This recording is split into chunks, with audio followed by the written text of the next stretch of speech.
let's explore some delusions, right? So let's start with sport fighters, right? We'll just piss people off right off the bat.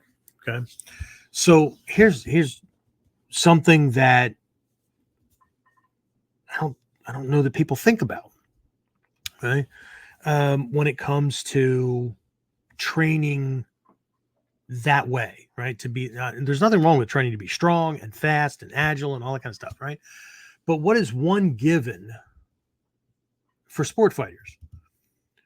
They know when the fight is scheduled. These things are all planned out. Okay.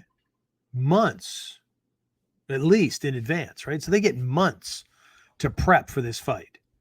They get to work out, they get to, watch their diet, they get to, make sure they're just in peak form, watch, videos of other fights of, the upcoming opponent and whatnot, workout strategies, all that kind of stuff, right?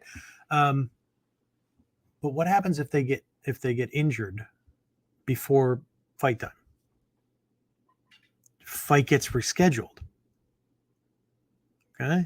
Now let's contrast that with the real world. One, violence doesn't give you a calendar invite. And if it does, and you show up, well, then you deserve what you get. Right. In the real world, right, violence comes when you're limping, when your back is out, when you're sick with the flu, right? Or after you've been up all night helping somebody else through some kind of emotional crisis, or your kid was ill all night long.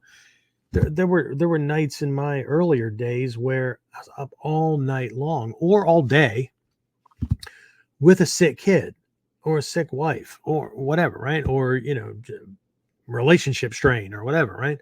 And then having to go back on duty, right? As a military cop for a 12-hour shift, which usually was 14 to 16 hours because of inspections and what we call them guard mounts and briefings and debriefings and all that kind of stuff, right?